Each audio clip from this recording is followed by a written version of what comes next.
Hello, everybody. Good morning and welcome to the United Stand. It's the return of the Mac. It's Paul Ince. How you doing, pal? I'm good, mate. Happy New Year, Merry Christmas, all that. Yeah. Well, what a comeback to come to, because we've got mutiny on the Bounty, or mutiny at Old Trafford. 12 players not happy yesterday, 17 today. Bloody hell, we'll be having games called off because people aren't happy. It's spreading more than Omicron, but it's a big problem at Manchester United. We're going to be talking about that, more leaks. Donny van der Beek apparently not picked because he's not physical enough. This is coming from The Athletic.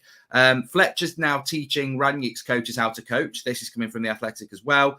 We've also got, effectively, we're going to talk about the captain thing. I know a few people wanted me to talk to you about the McTominay choice for you. We'll talk about that in a bit as well. But we've got a massive issue at Manchester United around player power. Look, basically, this is coming out that there is mass unhappiness in that team with Rangnick, and also a little bit with Ronaldo, that these players are basically not putting in the effort, not happy, moaning to the board. They've got the ear of the board. They started under Mourinho. There's players at that football club who are not happy with Ralph Rangnick. They're not happy with Cristiano Ronaldo, and they are leaking it to the press like a sieve. And Manchester United are in, on the pitch, crap on Monday night, and off the pitch in turmoil. And fans are very, very unhappy. Paul, what's your thoughts on that? Well, first and foremost, it's not a shock to me, because the same stuff was coming out when Ollie was in charge. Not to the extent. First and foremost, when you have a new manager in, it should have been a lift. It should have revitalised everybody at the club, and it's actually gone the other way round. It's gone the downward spiral. Now, Well, apparently that's because they didn't want some of them. And look, there are cliques in there, and I think we can all predict who they are. They're people who benefited under the previous manager. Apparently, they're not happy that the previous manager got sacked, so they don't like the new guy, which is bloody ridiculous. But there you go. But this is what you get, and this is what some of these players are, they're like babies, they're like little kids, and they throw their toys out the pram, and it's always the situation when a new old manager goes, and listen, everyone was happy under Ollie, or most people were, especially the ones who were playing week in and week out.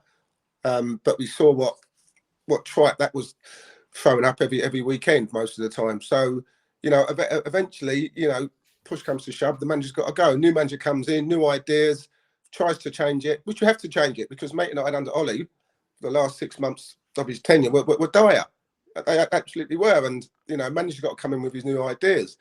Now, these new ideas that he's got, are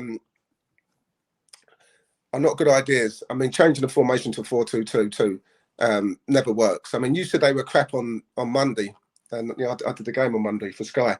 They were crap against Norwich, got away with it. They should have got beat by Newcastle, got away with it. They weren't overly great against Burnley, but won because Burnley were that poor. So this is something, and I find it a bit of deja vu with this situation, because when they played Burnley, and after the game, Ralph Rangnick went, "Oh, Greenwood was outstanding, Sancho was outstanding, Cavani was unbelievable." And I'm thinking, what game are you watching? What game are you watching? Who are you trying to kid? And I think if you think they were great, then we've got a problem here straight away. So, and I'm thinking, am I looking at an older version of Ollie here? Is this a deja vu situation? And this is what it seems like to me. Yeah, he's come in and he's picked up points, and I think as a manager, you want to start off winning games, and he's done that to a certain extent. But the performances have been absolutely dire.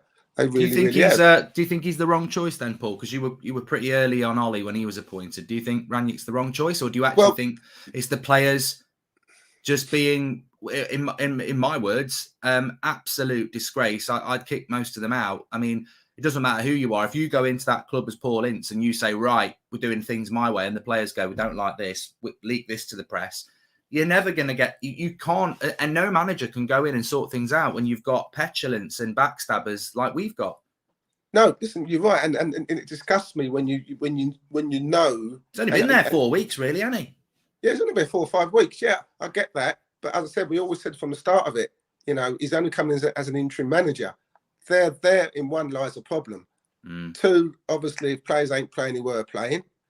3, from what we but allegedly believe, there's a lot of fragmentation in the change room, little groups, little pockets of people who are all opinionated. And it looks like to me, it's like the lunatics fun in an asylum. That's what it looks like to me. People are just doing what they want to do. And if you haven't got that tough manager like a Ferguson, who was the greatest manager of all time, in controlling those egos, controlling those opinions, bringing it. Did it ever used to happen when you were at United? Would you ever get a situation where first team players, because I'll tell you now, it's a number of first team players are leaking to the press, they're moaning to the board, they're undermining the manager, they're bigging up Phelan and Fletcher because they're their mates. Would that ever have happened? Not only at Man United, but at any club you've been. I mean, you played under Graham Taylor. I mean, I'm not knocking him. Rest in peace. I liked him as a man, but turnip on his head for the sun and all that. Like, you've played in teams where there's been bad results, but this level of basically backstabbing. You've also been a manager. Is that normal? Because people say, well, social media world, but it was easier to leak to the press in your days because there was no social media. You had a journalist who was your mate, might drop your drink at Christmas, etc. Is this something you've witnessed before on this scale? Well, player power. Not on this scale. When you talk about, I mean, you mentioned 12 players. Now today it seems to be 17. That's a lot of players. You could. There's always times where the players weren't happy, and you're right. Back in the day, we did have certain journalists who were our mates, and you say what's going on, and but it was always the ones who weren't playing. It was all the ones who were trying to get away. Now, and the thing is, for me, I'd love to out these players. Players are there; they get paid a lot of money, okay, to perform or be ready to perform when the manager calls upon them. What gives them the audacity to go to the press and go to the board and say this ain't right, that ain't right, start talking about manager? It should never happen in football. Unfortunately, in today's world, players are that. I'm not targeting all the players, but I'm saying players are doing things now that we would never dream of doing. I would never dream of going to Martin Edwards, and saying, oh, Fergie's this and the lads don't like him. You just wouldn't do it. I would like the board to come to us, to United Stand, and tell us who these players are. Put out them. Who's the ones who are saying this about so-and-so, so-and-so? Get it out in the open, because it's they'll never do it, Paul, because of course they never do it. They've built this relationship where a manager can be undermined by players who aren't good enough for the team. But if the board have got any sense and you actually want to be popular with the fans, if you came out and said, look, this player's a snake, he's absolutely, causing, and it is, the thing is, it's like, I agree with you. I think if it's a player like Jesse Lingard or Donny van der Beek, I understand it because they're not being picked, rightly or wrongly, they're not being picked. If they have a bit of a moan, they're trying to get a move, I get it. But this is not, though. It might be, I'm sure they're probably part of it, but this is first team players who are moaning about the new manager, and they're first team players. It's established vocal players in the first team who are leading this. And that to me is just all kinds of wrong. Just because, not even because of Rangnick, just because that badge on their shirt, this badge, people died playing for this team. You don't do that. You can't do that. No ego is bigger than this club. No, and that's the word you actually used, ego. And these people come in and think they're bigger than the club. They do. I mean, I can imagine Ronaldo, the way he's been acting lately, every time walking off the pitch, you know what I mean? Running down the tunnel straight away. We said at the start when Ronaldo came, I thought at the start he's been brilliant. He's been brilliant. If it wasn't for him, we'd been out the Champions League and maybe mid-table in the Premier League with the goals that he scored. But Ronaldo is, as I said before, is all about Ronaldo. And no one else. It's all about Ronaldo, and that can cause a problem. And, you can sense that. You can sense the way Fernandes has changed since Ronaldo's been there. He spends half the time moaning and, having to go at other people rather than performing them himself. And now he's not starting in the team. And all of a sudden you imagine he's gone from being the main man last year, to this year, kind of getting in the side. Now something's got to be wrong now. There's too much problems going on at United. there's too much fractions going on at United. There's too many people who think they're good enough to play for United, who are peanut about what we should be doing, how we should be doing it. The managers this, the managers that. You know, you can't have a football club like that. You know, you can't do that. And I'm not sure, you know, who's actually choosing these managers. You know, I don't. And I said to you before, fair. Who's making these decisions on the manager that come in? Because I'm not sure whether Fergie was to do with Ollie. I'm not sure who chose Rangnick. Now you might say the board, but we've got a board of people who are non-football people. I don't get it. You know, well, so, Darren Fletcher's very powerful at that club for some reason, and I don't get it either. But Mike Phelan as well, you know. This is where the problem lies. You know, this is stemmed from obviously Ollie bringing these people in when he was in charge. You know, and Darren Fletcher was a technical director. That was his title. I'm not sure in layman terms what that actually means, what he actually does. Okay, I really don't. You know, I wasn't sure what Mickey Phelan does. I don't understand what he does. I never saw him on a touchline. I always saw him just standing around. You know, I know from speaking to people that Ollie and Mickey Phelan never took a training session. Yeah, it was always Carrick and the other lad who's just gone to Ipswich. So what are these people doing at the club? Is it job for the boys? Now all of a sudden, new manager comes in, and Dan Fletcher's like an assistant manager. He's in a dugout. He's on the touchline. What is going on? What is going on? You know, whether they've seen something in him that Ollie didn't see, I don't know. But it beggars belief how these people sometimes get these jobs at the biggest club in the world. So I look at the whole picture here, and I came to United in 1989. We won the title in 92, 93. That was the first time in 26 years. Now, I might be going a little bit over the top with this, but we haven't won it for 9 years now. And the way things are going, you know, we could be back to that kind of feeling where we ain't going to win it for another bloody 9 years. Because the club at the moment is a shambles. It's a total shambles. And I was thinking, the future of Manchester United, what does it hold? If I look at the squad, you know, who's going to be there? You know, Ronaldo's got a year left. He's not the future. Nor is Cavani. He's not the future. Pogba could be gone. You know, you look at the players. Bruno will go as well. Bruno could go. You look at the players who are playing now. Fed ain't good enough. We know that. You know, McTominay's not good enough. We know that. You know, Wan-Bissaka's lost all his confidence. Not the right choice. You know, so we've got 5 or 6, 7 players. Sancho looks miles off it. So I'm looking, if you bring a new manager, and you've got to change 80% of the team and still try and play, you know what I mean? And still try and play it, try and get up to Liverpool and City and Chelsea standards. You've got to. So we've got a long way to go. So Rangnick, I can't see Rangnick being in charge next year. I seriously can't. But what? Well, no, if you're losing the play, I mean, there's two things I want to say to you, but just coming back to what you said there about United not winning the title.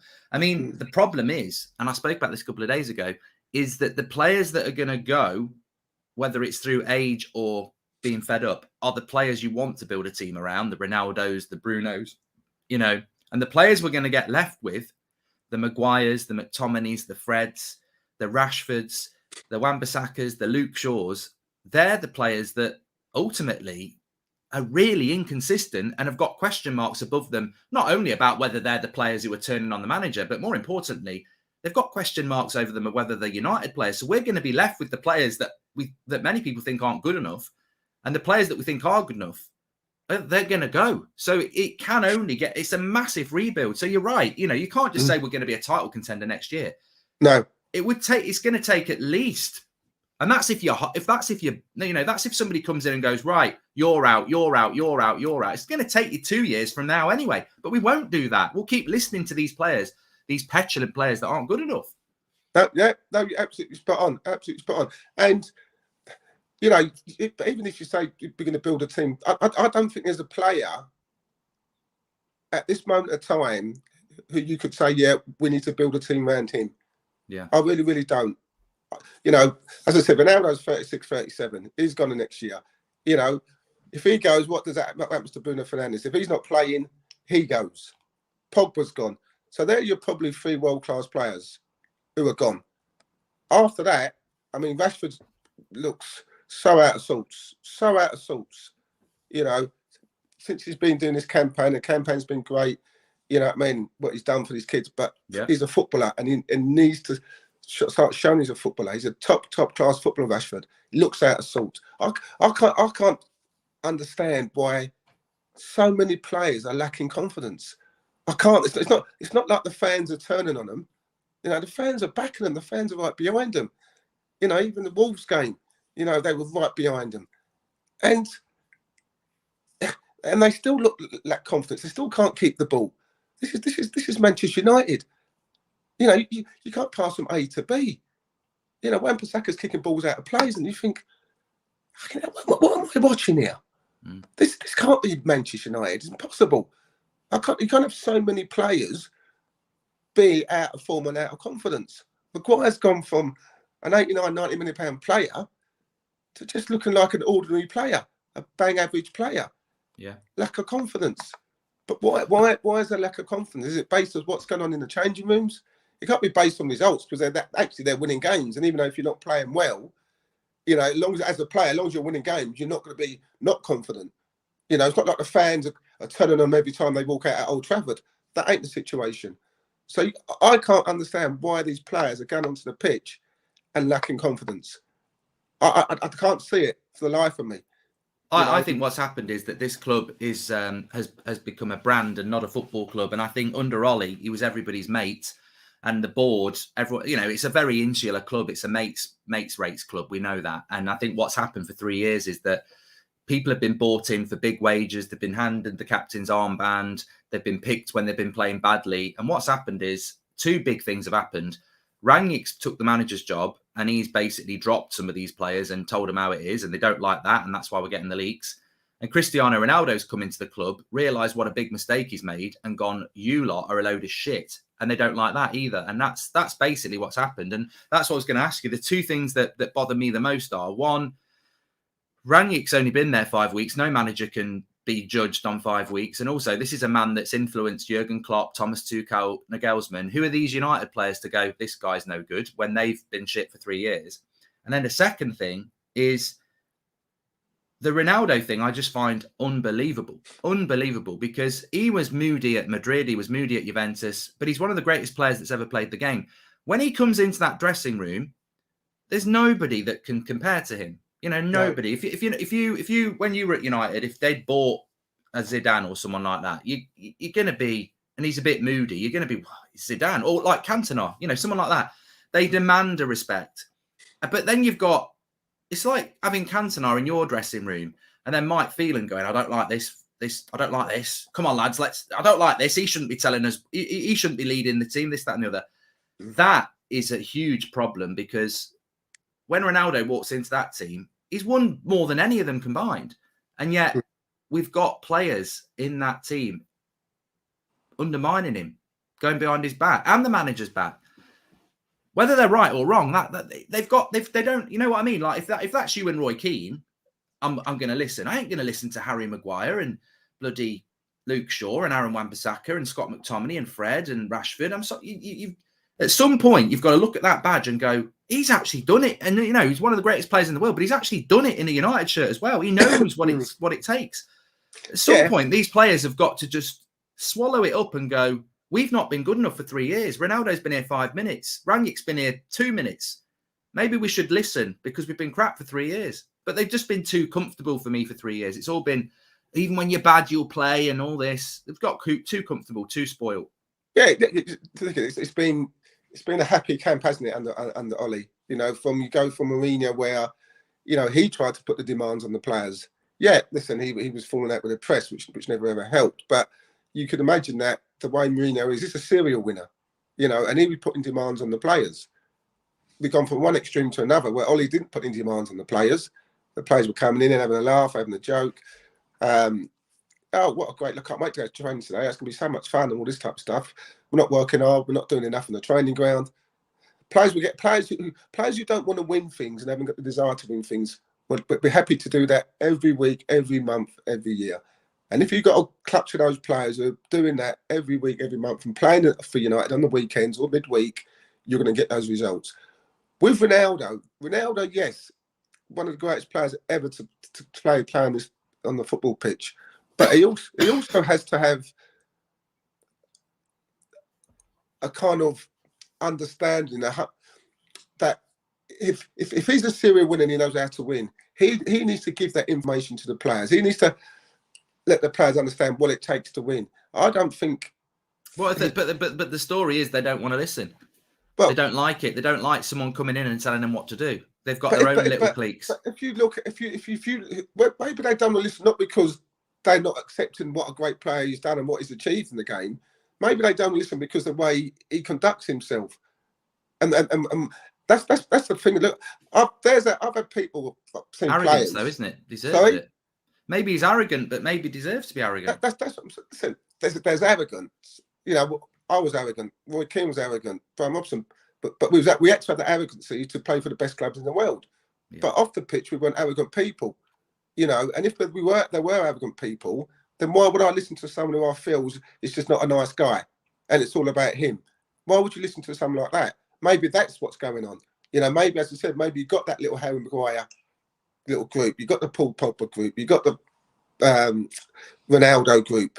Maybe you got that, and then all saying, I'm not listening to him. Not listening to him. This is how it should be. Because I know what players are like.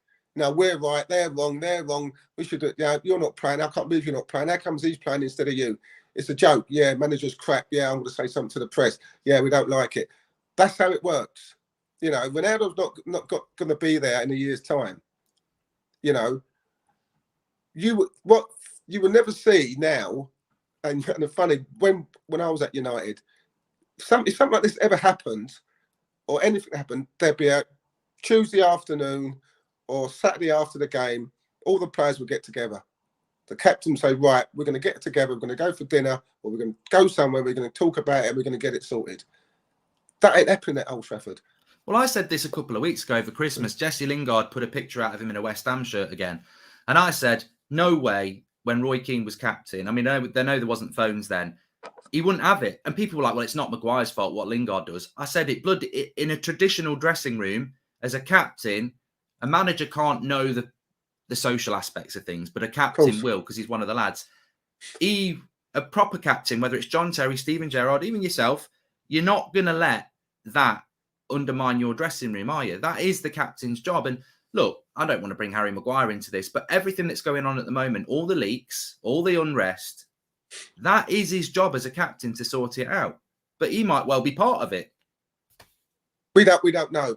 You know, we don't know. But as a captain, he should sort it out. A proper captain should sort that out. As a captain, and I think it's because he's the Harry Maguire's performances haven't been great. Okay, and I think sometimes when you know you're not playing well as a captain, it can affect you, and you kind of forget about your captain's responsibilities. Because no disrespect, but Maguire's not been playing well, and and I was talking to someone last week and saying, well, maybe sometimes it might be best a good idea to take it away from him so he can focus on his performances. Yeah, we'll talk about that in a minute. Yeah, you focus on his performances and then give him the armband back. But as a captain, and I've captained almost all the clubs I've played for. When I've captained, I've had the whole team behind me. So, and that respect. So when you have a captain, you have a vice captain, you have the ones who have a voice. Even as a manager, every club I went to as a manager, I said, right, I'm going to pull in the captain, I'm going to pull in the vice captain, I'm going to pull in one of the younger generation. I'm going to say, what's going on? Who's the big characters in the change room? Who's the ones that all the lads follow? And I'm going to pull them all in, and we're going to discuss what's going on in the change rooms, make sure it's in control, make sure you control it, X, Y, and Z. But I had all the players behind me. In this case, Man United haven't got all the players behind Maguire. They haven't. Because and you can see it. You can actually see it. I can actually visualise it now. So maybe Maguire doesn't feel like that responsibility because Ronaldo's that big. Maguire's the captain of Man United, but Ronaldo's bigger than Maguire.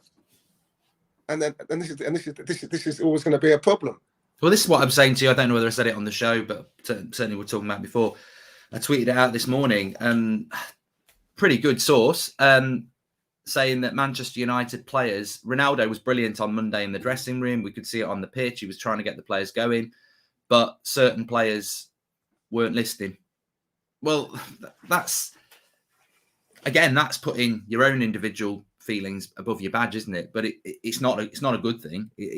There clearly is. You're never going to beat teams that are together when you're divided, and United have got a huge problem at the moment in relation to that. Just quickly before we talk about this Donny van der Beek story, what do you think is going to happen? We were talking there. I mean, there's a bit of a rumor. Just two bits of topical news. United's game against Brentford's been rearranged for the 19th, which is a Wednesday night kickoff, which is one of the games in hand. And there is a bit of a rumor that something's going to happen around midday. I mean, God knows what that could be. We'll have to wait and see. But if it was actually Paul who told me that, I think he'd heard it. And a few people have mentioned it in the chat. What do you see for United for the rest of the season now? We've seen it with Lukaku. It looked like a bad situation, and then he's a public apology, and everyone just agrees to work together. I think that's what's going to happen. I think United will. One thing we know about this United team, it can get results for 3 months. And I think that's what we've got to do. Come together and just agree to disagree till the summer, and then we'll sort it out. Yeah, I think so. And you know what? It's one of those again. It's actually the same situation, and this stems, I hate to keep going back to it. This is the same situation as when Ollie took over from at Old Trafford, as interim manager. And I said, listen, just give him it to the end of the season. See how he gets on. See what else is about. See who else is about, and then go from there. They won 3 or 4 or 5, 6 games, and all of a sudden he got it for a 3-year contract. All right, now we're sitting in the same situation. Let Rangnick do the end of the season. We're going to see who's about. If Rangnick wins the Champions League and comes fourth in the Premier League, are they going to give him the job for 3 or 4 years? I don't know. I really don't know.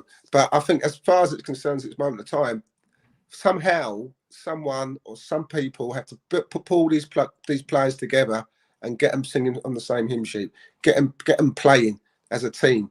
Whether they dislike people, like Andy Cole never liked Teddy Sheringham. They didn't get on. No. But when they got onto the pitch, it's professional. That's the thing, isn't it? If players don't like Ronaldo and Ronaldo don't like them, or Bruno don't like you, this is the thing, isn't it? It's the petulance. Like they can't they're putting their own feelings above the club. You're right. Sheringham and Cole, you wouldn't have known unless you knew, because on the pitch, they were professional. They passed to each other. They bloody won a treble together, Of course they did. And because it was all about Man United. It was all about Man United fans. It was all about the club. It was all about winning for the club, playing for the club. Wearing that shirt with pride. Now it's all about the players. It's not my fault. It's his fault. We don't. As I said, half of them are like little kids. But now they shouldn't have to get onto players about performing at Old Trafford. These are Man United players. They should perform, most of the time, 8 out of 10 every week if they can. That's what Man United players are. And so, somehow, somewhere, whether it's Ronaldo and Maguire, get together, sit all the players down, because I presume them two are going to be the biggest characters in the changing room. You'd hope so. Maguire, Ronaldo, Pogba, them 3. So it's down to them 3 to get together and pull all their people in order and say, listen, we've got 3 months ahead where we've got to try and win the Champions League, and we've got to try and finish 4th in the table. And if you don't agree with what he says, and don't worry about it, just perform out on that pitch as a team. Or whether Ralph Rangnick's going to deal with something now. He's obviously seen the stuff that's coming out. I mean, how does he feel? He's been there 4 or 5 weeks, and all of a sudden, I was going to ask you about that as well. I mean, what do you think about this? There's 2 stories. There was one last night that the dressing room is divided. So Mike Phelan, who gets on with the players, is going to sort it out for Rangnick. And then you've got this Chris Amos who's come in as Rangnick's coach. Fletcher's going to coach him on how to coach the players. And I'm like, we've just sacked Ollie because he was crap. And Phelan and Fletcher were his right-hand men. So they're still at the club telling the new manager how to deal with the players. We've not sacked anybody. The club don't seem to understand that when you sack a manager because he's not good enough, clear them all out.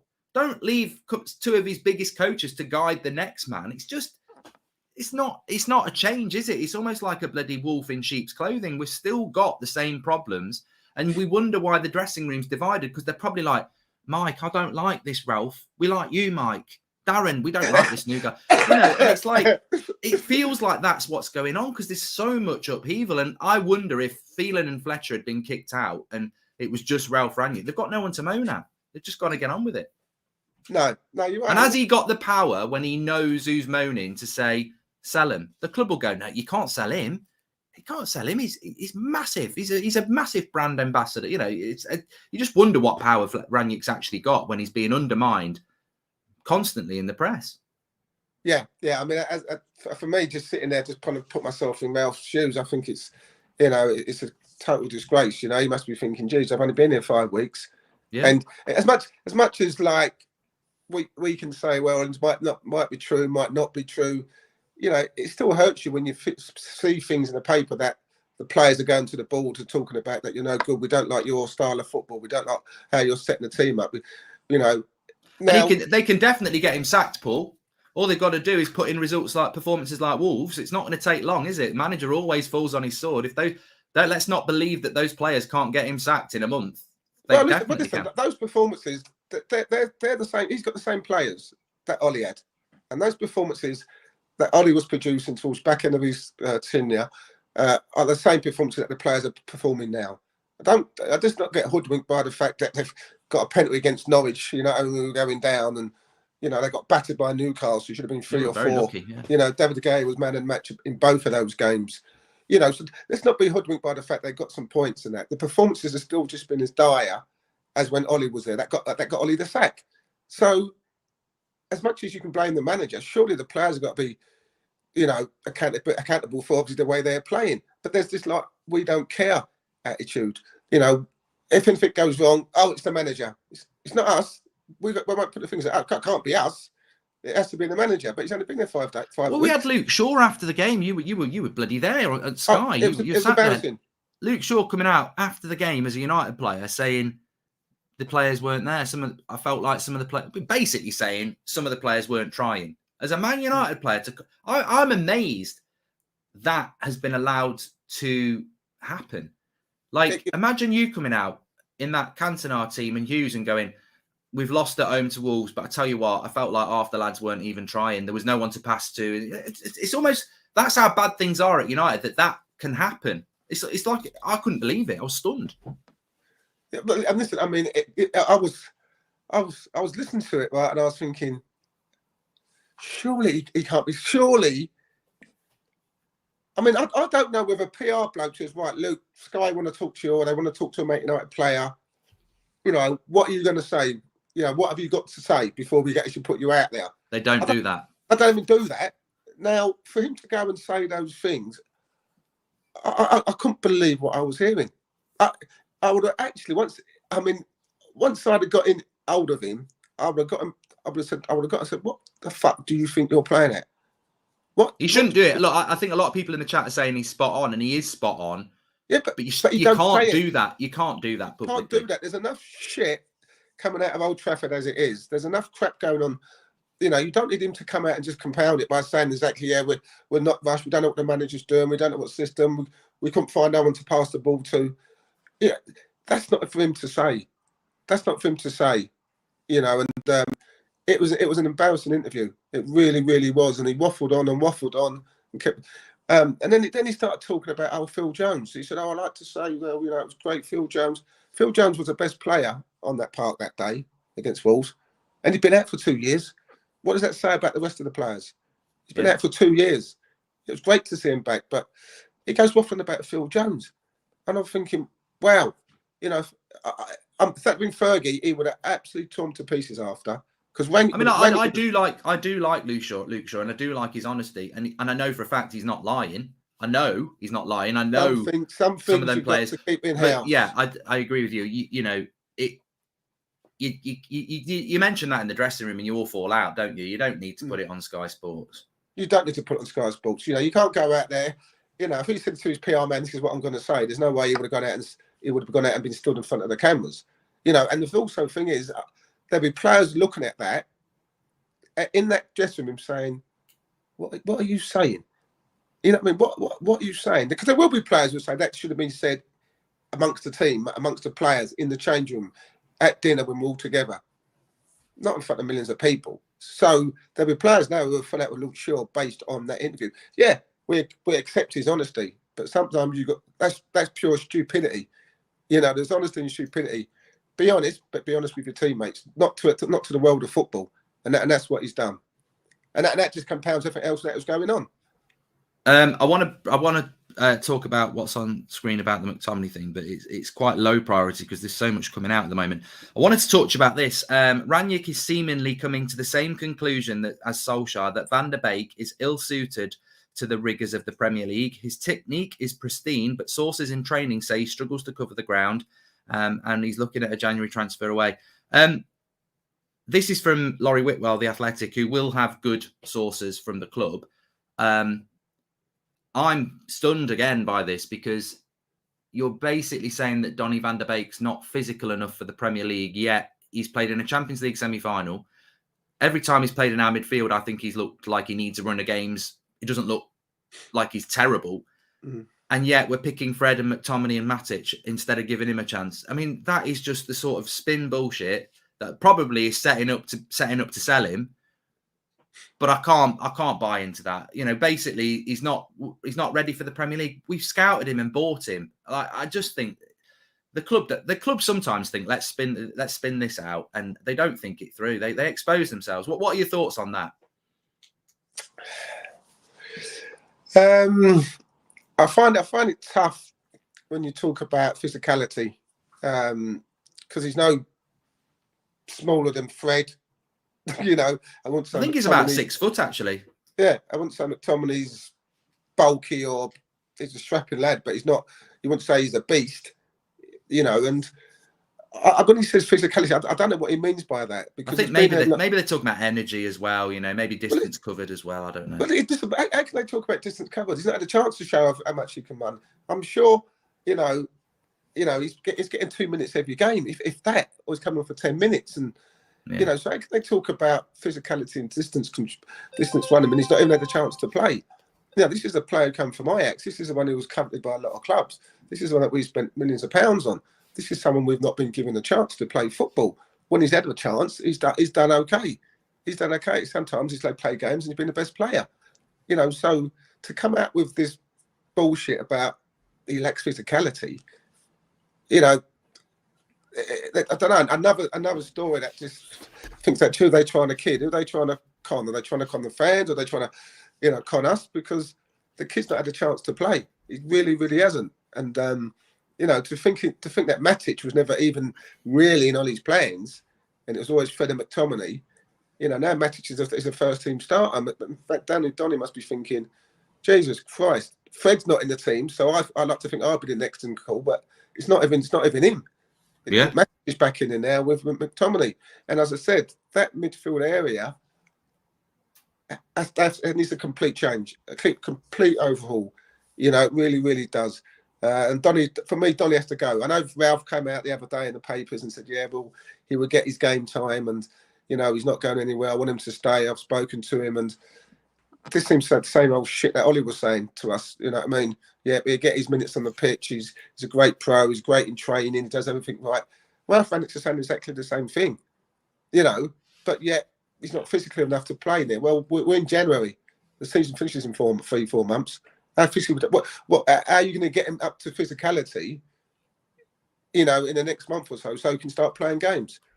You know, I don't understand that. I really don't. You know, if he trains well and does all the right things, then he should be physically fit anyway. You know, yeah. Rashford's not physical, nor's Greenwood. You know, they're not. Fernandes is not physical. He's not physical. You know, you get Southampton, he gets barged over and they could cost him a goal. You know, he gets pushed over the ball too easy. Fernandes, he ain't physical.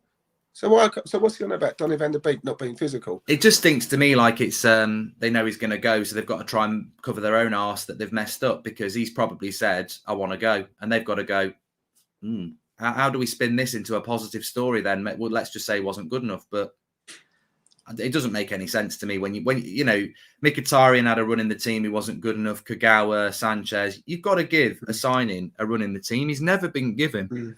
I don't think he's ever been given 3 starts in a row. No, he hasn't. And as I said, it's all a shambles, isn't it? Really, it really is. And I mean, I don't know what the answer is, mate. I mean, I just feel that we had a chance to get Pochettino and we didn't. You look at what Conte They should have gone for Conte, in my opinion, because he would, you know, whether he fits the club or not, he wouldn't have Darren Fletcher in his technical box. He wouldn't have Mike Phelan stood next to him. He'd have ripped it all up. But I don't understand whether they say whether he fits the club. I don't get that. Let's what fits the club? What manager fits the club? All right, because they clearly want somebody who's played for Sir Alex or no, but we don't. You know, Klopp came into Houllier came into Liverpool and got rid of, you know, Roy Evans and all the boot room boys and Dougie and all that lot. He changed the whole thing. You know, Pep the same. You don't see any ex-players or Manchester City players sitting on the bench with Pep or at Liverpool with Klopp. You don't see that. You know, you don't. Yet we seem to have this kind of, well, we've got to have this kind of Man United past player or who knows about the club. DNA. It's not about that because we haven't got a DNA. You know, we haven't got a Sir Alex Ferguson. Well, I've always said this to you anyway. If they want somebody with United DNA, why don't they go and get somebody who was like part of the start? Like, go and get someone from the '94 team. Like that because that was the one that won the first title. That was the one that saw the class of '92 coming through. Like, I don't agree with doing it anyway, but if you're going to do it, for me, the best person was probably Nicky Butt because he'd been there coming through with you and Keno. He'd been there from the youth before, just around Sir Alex. He'd been there all the way through, and he ended up leaving, didn't he? Probably because he'd had enough of how it was going. Yeah, exactly. He did, but yeah, he did. But I think we need to get away from that. Yeah, I do. I agree. I don't think that's the answer now. I think, you know, I can understand it when Fergie left and we thought, right, let's try and get someone. I get that, but I don't think that's the answer now. No. You know, I really don't. And I think we need to get someone in like I said, Pochettino. These elite managers. You know, there's not many left because they've all got Conte, as you said. People say, well, he's not right for the club. He's not the right fit for the club. Why? Yeah. He's a serial winner. He demands. He wants to change things. You know, he wants to change the whole kind of environmental change at the club, the way people think, the mentality. We've seen him doing it at Tottenham. Yeah, it's a long project for him, but he could have done the same for Man United. There's no like, well, he's not the right fit for Manchester United because who are Man United at this moment of time? These players who play for Man United, some of them ain't the right fit for Manchester United, but we go and spend millions and millions of pounds on them. They're not Man United players.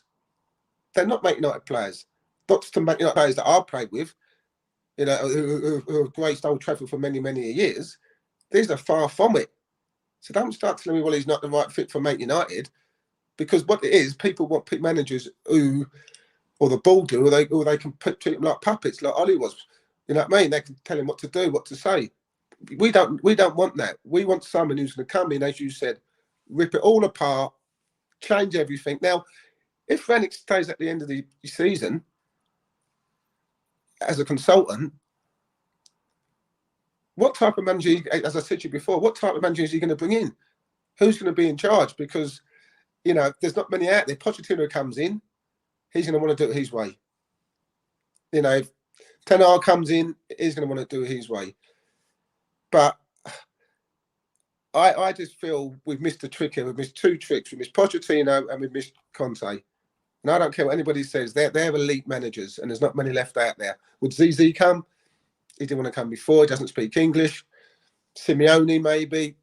He doesn't speak English. I'm not sure he'll go down well after '98 World Cup with Beckham. But there's not many elite managers out there. And you're right what we said. We need to someone who's going to come in, rip it all apart, get rid of all like the people who are just walking around, you know, doing what they want to do and change it all. Because that's the only way this club's going to go forward. Because we've seen that with 5 years with Klopp and we've seen it with Pep and we'll see it with Tuchel and we'll see it with Conte. And yet, with United, we don't look nowhere near what we're seeing from these other clubs. We don't honestly, Mark, and it's worrying, it's concerning. Oh, miles off. It really, really is. And as I said, looking at that team, and I said, well, who would get in the Premier League 11 in that team? Not one player at the moment. Not one player.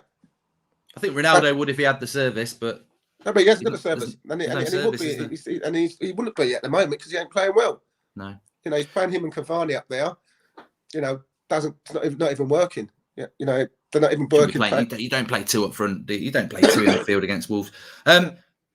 Before I forget, a lot of people want me to ask you about this. What's this about McTominay and Man United captain? Talk to me about this. Where this was on Sky, wasn't it? Listen. This is the question.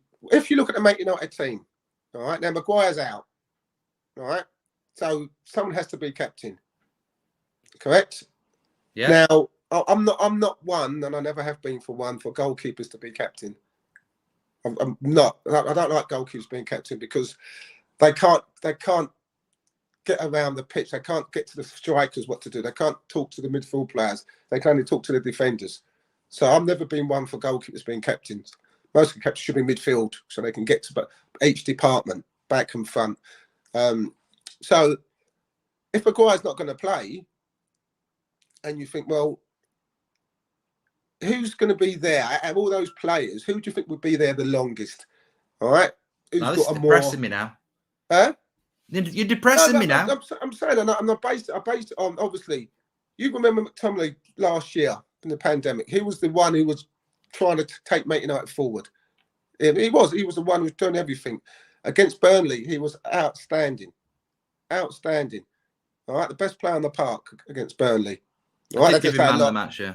That didn't say a lot, but he was the best player in the park. He scored, he set up, he was outstanding. It was the best performance I've seen from him, from a midfield player who was up and down, scoring goals, you know, assisting goals. That's the McTominay we want to see. So you've got Ronaldo who's going to be there gone next year or year after. You know, obviously the problems with Ronaldo about walking off the pitch and all that stuff. So if it ain't going to be David De Gea, the only one I would give it to on that pitch would be McTominay. And I think, well, why not give it to him? You know, he's not a young kid. He's 26. He's got more chance of playing every game than a Fred and Ronaldo. You know what I mean? And we know Maguire's the captain. We know Maguire, but he's come through the ranks with McTominay. You know what I mean? He's been there all his life. He knows what the club's about. You know what I mean? So you've just said we need to get rid of the DNA. No, but I'm just saying, as far as giving him that captain, it's only for one game. I'm not saying giving it to him. All right. Oh, so just for that one game? Yeah, it was only for the Wolves game. Oh, I thought you're giving him it for the next 5 years. That's fine. No, don't be so stupid.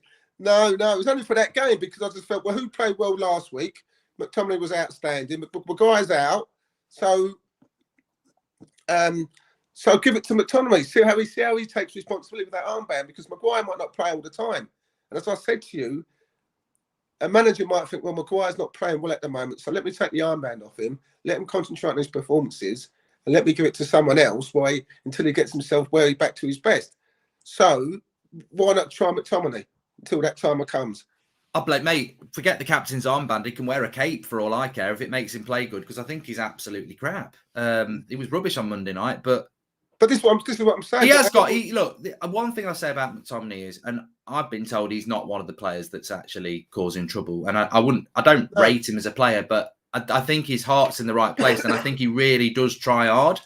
But you know, I'd try hard up front for United, and I'd be absolutely shit. I think that's the problem. McTominay's just not a United player, but he tries. But he's more of a United player than a lot of them. You know what I mean? A lot of them. That's what I'm saying to you. The thing is, Fred's not playing now, and now all of a sudden we get on to McTominay. McTominay was outstanding against Burnley, you know, and this is what I say. I was hoping that for a repeat performance against Wolves, and that's the problem with United, isn't it? You know, he's been crap all season. He plays against Burnley. Everybody gave him praise. I gave him man of the match. Yeah. Everyone gives him praise, and you go, right now you've had everyone against your season. You've been crap all season. You played well against Burnley. Everyone's praising you. You've got to put in it, maybe not as good, but a good performance against Wolves. Yeah. And he goes and puts in a shit one, and you go, this is the problem. But you say the same about Cavani, say the same about Ronaldo. Yeah. You know, there's no consistency. The whole team. If I played in that team, I wouldn't be great every week. I'd be probably shit every week. I might find one good performance, but it's a team game. Yeah. It's a team game, and if the whole 8 out of those 11 players ain't performing, you're going to get bad results. If 8 players perform at 7 out, 8 out of 10 every week, you'll get good performances. And you'll see, it's like when players play for a club and you think, oh, he's useless. And then they go play for another club and think, fucking hell, how good he? He wasn't like that when he was at this club. Yeah. You know, they talk about Paul Pogba. When he plays for France, he's outstanding. He's playing alongside Kante and Rabiot and people like that. You'll be outstanding playing alongside those players. So it's about the quality of players you play with. And maybe this is what frustrates Ronaldo at the moment, because he's not playing with the players that he's used to playing for the last 15 years. Yeah. It's interesting. Well, look, Paul, I've absolutely loved this show, and I think everyone else has as well. It's been nice to have you back. I've missed it, mate. I missed you. Big topics, and my throat's killing me, so I'm happy to let you do all the talking today, so it's been good. Perfect, not a problem, mate. So obviously we'll see what comes out at 12 o'clock, and then whatever it is, I'm sure we'll have to have a chat about it before the weekend. Yeah, definitely. But no, good to have you back on, Paul. And it was a pleasure, mate. People can follow Paul. You're on Insta, aren't you? You're on Twitter. Yeah, follow me. Paul Ince something at Paul Ince at ManUnited.com. You'll find him. You see, he ain't gonna beg. You can go find him and give him a follow. But I'll just tell you a quick story before I go. All right. Go on. I went to Tattoo in Manchester last week. One of my wife's friend's birthday. So after Tattoo, we came downstairs and said, oh, shall we go to the casino? So on Long Deansgate. So I parked my car, got out my car. As I'm walking to this casino, there's this black bloke walking towards me in a big, like, hefty yellow coat. And I thought, hang about. So he walks to me and he goes, Paul Ince. He said, I said, yeah. He said, you do United Stand, didn't you?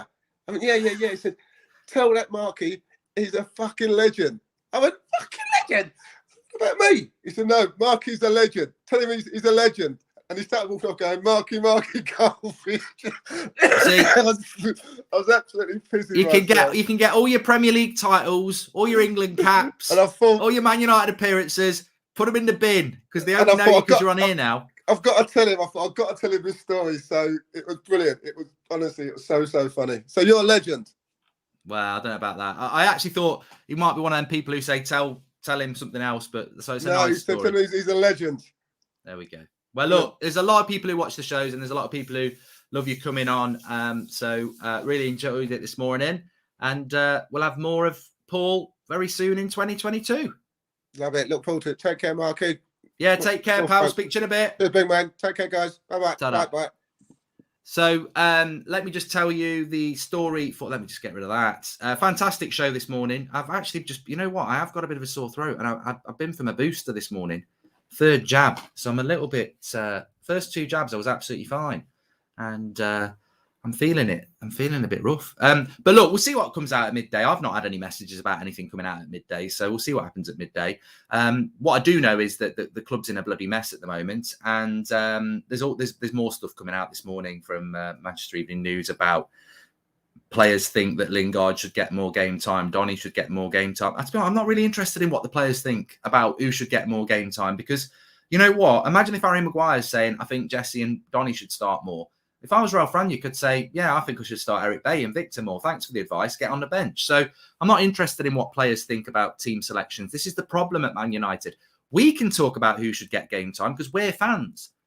If you're a player for Man United, you're paid to play for Man United. Focus on your own performance before you start gobbing off about managers, players, or who should be picked. There's nobody in that United lineup at the moment who really has any right to say he should be playing and he shouldn't be playing, because nobody's performing.